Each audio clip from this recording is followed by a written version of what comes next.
Hello everyone, আসসালামু আলাইকুম। কেমন আছেন সবাই? আশা করছি সবাই ভালো আছেন। আলহামদুলিল্লাহ, আমরাও ভালো আছি। এই যে এগুলা দেখতে পাচ্ছেন, এটা হচ্ছে মিষ্টি আলু শাক। আমরা এটাকে মিষ্টি আলু শাক হিসেবে চিনি থাকি। তো এই শাকটার যে নিচে গোড়ার অংশটাতেই কিন্তু মিষ্টি আলুটা ধরা হয়। তো আমরা যেমন মিষ্টি আলু খাই, ওই রকমভাবে কিন্তু মিষ্টি আলু শাকটাও খাওয়া হয়। তো আমি আজকে মিষ্টি আলু শাক দিয়ে খুব মজার একটা রেসিপি শেয়ার করব। আশা করছি অন্যান্য ভিডিওর মতো আজকের এই ভিডিওটাও আপনাদের বেশ ভালো লাগবে।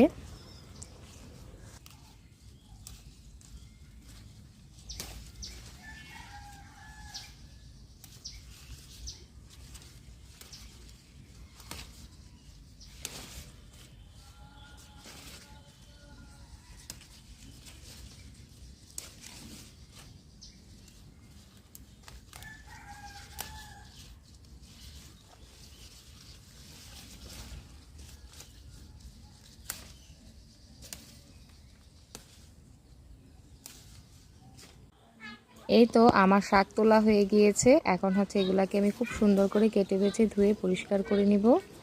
তারপর চলে যাব রান্নার কাছে। এই তো আমি সব ধুয়ে বেছে পরিষ্কার করে নিয়েছি। এখানে আমি মাত্র 4 টুকরা পাঙ্গাস মাছ নিয়েছি। আপনারা চাইলে পাঙ্গাস মাছের পরিবর্তে যে কোনো মাছ নিতে পারেন। আর এখানে নিয়েছি আমি মিডিয়াম সাইজের 4টা আলু। আলু দিলে এটা খেতে খুবই ভালো লাগে। তো আমি এখানে দিয়ে দিয়েছি তেল। তো তেলের পরিমাণটা আমার কাছে বেশি মনে হয়েছে, সেজন্য আমি সামান্য একটু উঠিয়ে নিয়েছি। আর এই রান্নাতে কিন্তু খুব বেশি একটা তেল লাগে না। তো এখন আমি দিয়ে দিচ্ছি পেঁয়াজ কুচি।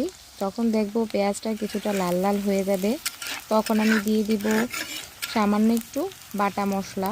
আর আমি শাকের মধ্যে খুব বেশি মশলা পছন্দ করি না খেতে, খুবই অল্প মশলায় কিন্তু আমি এই রান্নাটা করি। এখানে আমি দিয়ে দিয়েছি সামান্য একটু পেঁয়াজ আর রসুন বাটা দিয়ে এটা আমি আরও কিছুটা সময় ভালো করে কষিয়ে নেব।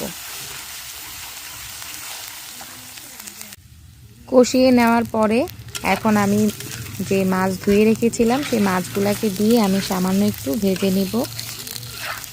আপনারা চাইলে মাছটাকে আলাদা করেও কিন্তু ভেজে নিতে পারেন, বাট আমি এইখানে একসাথে মশলার সাথে ভেজে নেব, তাহলে এটা খেতে বেশ ভালো লাগবে।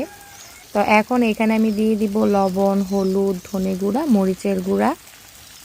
আর আমরা সবসময় যে কোনো শাক রান্নাতে না সামান্য একটু ধনে গুঁড়া ইউজ করি, এটা খেতে খুবই ভালো লাগে। তবে জিরা গুঁড়া একেবারেই দেই না। তারপর এটাকে আমি সামান্য একটু পানি দিয়ে খুব ভালো করে কষিয়ে নেব।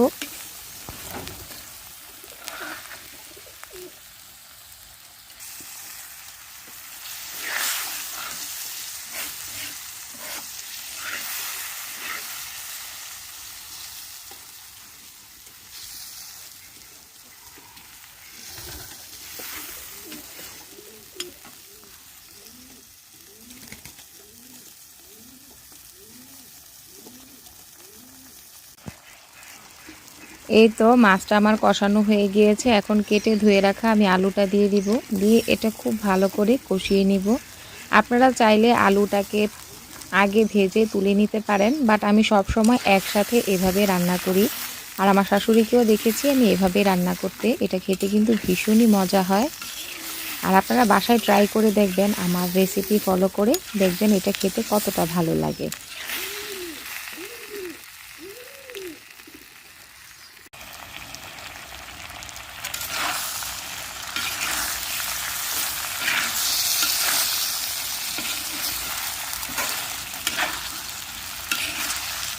আলুটা কিন্তু আমার বেশ ভাজা ভাজা হয়ে গেছে। আর দেখেন আলুর সাথে কিন্তু মাছটাকেও আমি কিছুটা ভেঙে নিয়েছি। আপনারা চাইলে মাছটাকেও আস্ত রাখতে পারেন, বাট আমার কাছে মনে হয় এভাবে ভেঙে রান্না করলে এটার টেস্টটা আর ফ্লেভারটা খুবই ভালো আসে। এই তো আমার কষানো শেষ। এখন আমি কেটে ধুয়ে রাখা শাকগুলা দিয়ে দিব। আর যে কোনো ফ্রেশ জিনিস না খেতে বেশ ভালো লাগে, যেহেতু এগুলা একেবারে টাটকা। আর আলু কিন্তু দেখেন আমার মোটামুটি সেদ্ধ হয়ে গিয়েছে। এই যে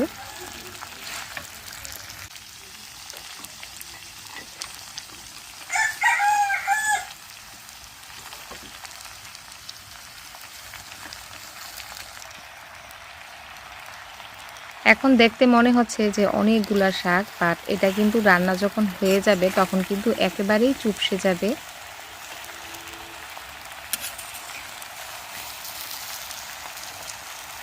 আমার আসলে অল্প অল্প করে দেওয়া দরকার ছিল, বাট আমি একসাথে সবগুলো দিয়ে দেওয়ার কারণে যতক্ষণ পর্যন্ত এটা চুপসে না যাবে আমি এটাকে নাড়া দিতে পারবো না। কারণ নাড়াটা দিলেই না এখন সবগুলা পড়ে যাবে। এটা 4-5 মিনিট পরে এমনিতেই চুপসে যাবে। এই যে দেখুন, বলেছিলাম না যে এগুলা চুপসে যাবে। এই যে দেখুন কিভাবে এটা চুপসে গিয়েছে। আর যেহেতু এটা শাকটা ধুয়ে আমি সাথে সাথে রান্নাটা বসিয়ে দিয়েছি, সেজন্য কিন্তু কিছুটা পানিও বের হয়েছে। এই পানিটাতেই কিন্তু এটা না খুব সুন্দর করে সেদ্ধ হয়ে যাবে। আর এক্সট্রা করে খুব বেশি একটা পানি দেওয়া লাগবে না। যদি কিনা এটা পানিটা না উঠতো তাহলে হয়তো বা আমি অল্প অল্প করে পানি দিতাম। আর এই যে দেখুন, এই যে মাছটাকে আমি একটু ভেঙে ভেঙে দিচ্ছি, তাহলে এটা খেতে খুব ভালো লাগবে।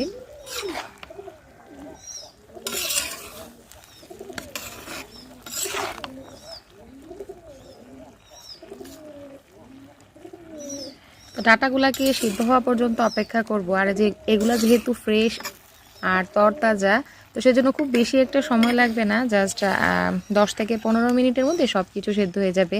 আর অলরেডিও কিন্তু দেখুন আমার আলুটা একেবারেই সেদ্ধ হয়ে গিয়েছে। আর এইভাবে রান্না করে খেয়ে দেখবেন এটা কতটা ভালো লাগে। আমার কাছে কিন্তু বেশ ভালো লাগে। সব সময় কিন্তু মাছ মাংস খেতে ভালো লাগে না, মাঝে মাঝে রুচির একটু পরিবর্তন করতেও কিন্তু একটু ভালো লাগে। তো সেজন্য আমার আজকের এই ছোট্ট রান্নাটা আশা করছি আপনাদের ভালো লাগবে। তো যদি ভালো লেগে থাকে তাহলে প্লিজ আমার চ্যানেলটাকে সাবস্ক্রাইব করবেন। আর যদি আপনি ফেসবুক পেজ থেকে দেখে থাকেন তাহলে প্লিজ আমার পেজটাকে ফলো দিয়ে দিবেন। আমি এখানে সামান্য একটু ঝোল দিয়ে দিয়েছি, আর এটা আমি ক্যামেরাটা অন করতে ভুলে গিয়েছিলাম। ঝোলটা হচ্ছে যার যার টেস্ট অনুযায়ী, তবে আমার কাছে না এটা একটু ঝোল ঝোল খেতেই ভালো লাগে। তবে মাঝে মাঝে ঝোল ছাড়াও কিন্তু শুকনা শুকনা খাই। তবে আজকে একটু ঝোল ঝোল করেই আমি রান্না করছি। আর শাকে কিন্তু খুব বেশি মশলা দেওয়ার প্রয়োজন হয় না, তবে আপনারা চাইলে এ পর্যায়ে কিন্তু ধনেপাতাটা ইউজ করতে পারেন।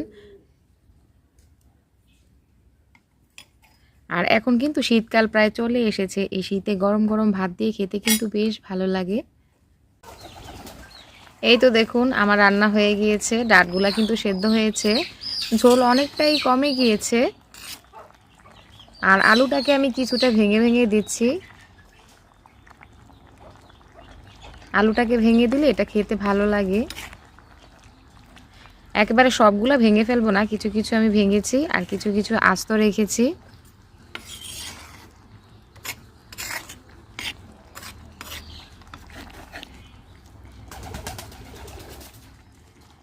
এই তো হয়ে গিয়েছে। আর এই যে দেখুন চুলার আঁচটা একেবারে কম। তো কেমন হয়েছে আমার আজকের এই রান্নাটা অবশ্যই কমেন্ট করে জানাবেন। তো এই ছিল আজকে আমার মিষ্টি আলু দিয়ে মাছ রান্না।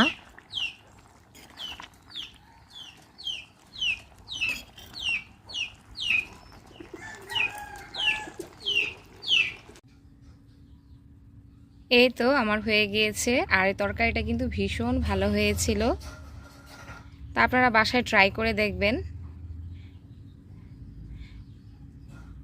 তো আজকের ভিডিওটা এই পর্যন্তই। সবাই ভালো থাকবেন, সুস্থ থাকবেন, আমাদের জন্য দোয়া করবেন। আল্লাহ হাফেজ। হ্যালো এভরিওয়ান, আসসালামু আলাইকুম। কেমন আছেন সবাই? আশা করছি সবাই ভালো আছেন। আলহামদুলিল্লাহ আমরাও বেশ ভালো আছি। আজকে বরবটি দিয়ে মাছের মজার একটা রান্না শেয়ার করব। তো বরবটিগুলো কিন্তু আমাদের নিজেদের গাছের একেবারে ফ্রেশ তরতাজা বরবটি। তো এখানে গাছ থেকে আমি কেটে নিচ্ছি।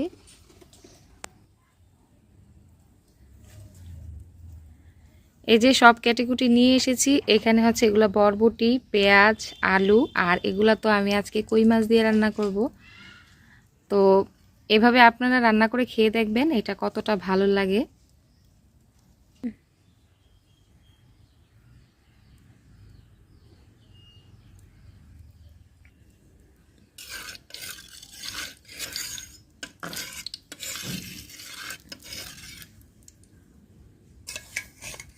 মাছটাকে তো আমি লবণ, হলুদ আর সামান্য একটু মরিচের গুঁড়ো দিয়ে মেখে রেখেছিলাম। এখন এটা আমি ভেজে নিচ্ছি।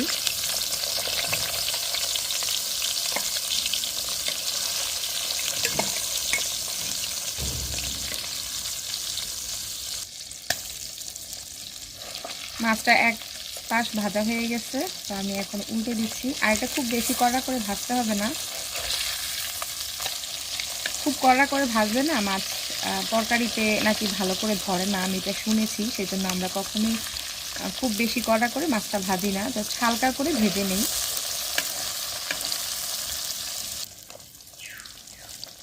মাছটা এখন উঠিয়ে নিচ্ছি।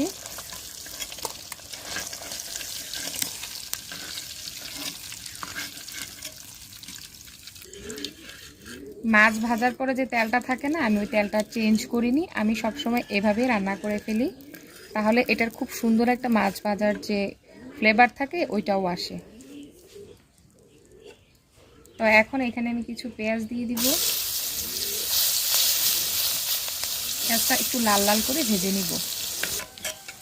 যে পেঁয়াজটা লাল লাল করে ভাজা হয়ে গিয়েছে, তা এখন হচ্ছে আমি মশলা দিয়ে দিব। তো আমি এরকম সিম রান্না করলে না, আমি একটু জিরা ব্যবহার করি, আমার কাছে খুবই ভালো লাগে জিরাটা। আর এখন দিয়ে দিব সামান্য একটু রসুন বাটা। আমি মোটামুটি অনেক তরকারিতেই জিরা দিয়ে খাই, আমার কাছে খুবই ভালো লাগে এটার ফ্লেভারটা। আপনারা চাইলে এখানে জিরাটা স্কিপ করতে পারেন, তবে জিরাটা দিয়ে খেলে ভালোই লাগে। আমি খুবই অল্প পরিমাণে জিরা দিয়েছি। এখন কাঁচা মশলাটা আমি সামান্য কিছুক্ষণ ভেজে এটাতে আমি গুঁড়া মশলাটা দিয়ে দিব। এই যে এখানে হচ্ছে হলুদ,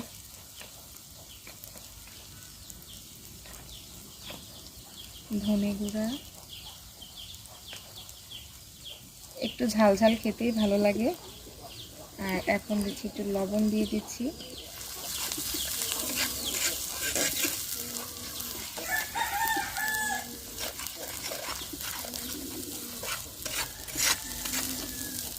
এখন আমি কেটে ধুয়ে রাখা আলুটা দিয়ে দিব, দিয়ে এটা খুব ভালো করে আমি ভেজে নেব।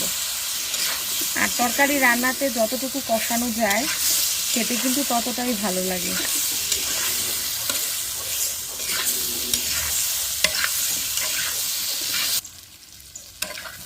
আলুটা কিন্তু আমার ভাজা ভাজা হয়ে গিয়েছে। এখন বরবটিটা দিয়ে দিব।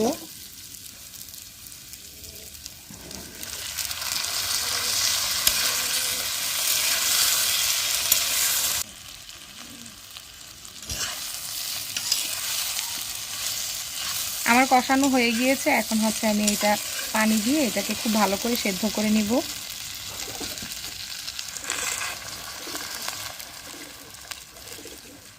আর কষানোর মধ্যেই কিন্তু আমার সব কিছু অলরেডি সেদ্ধ হয়ে গিয়েছে, তাই খুব বেশি একটা ঝোল দিতে হবে না।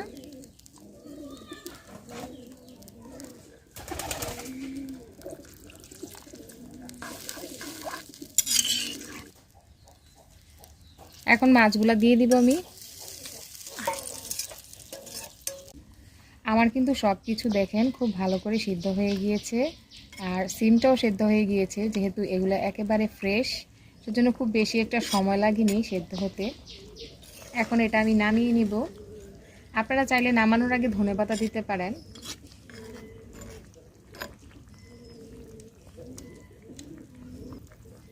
আমি যেহেতু ধনে গুঁড়া দিয়েছি, সেজন্য এক্সট্রা করে আর ধনেপাতা দিইনি। এই তো আমার রান্না হয়ে গিয়েছে। তো কেমন হয়েছে আজকের এই রান্নাটা অবশ্যই কমেন্ট করে জানাবেন। যদি ভালো লেগে থাকে তাহলে প্লিজ আমার চ্যানেলটা সাবস্ক্রাইব করবেন। আর আপনি যদি আমার পেজ থেকে দেখে থাকেন তাহলে প্লিজ পেজটাকে একটা ফলো দিবেন। সবাই ভালো থাকবেন, সুস্থ থাকবেন, আমাদের জন্য দোয়া করবেন। আল্লাহ হাফেজ।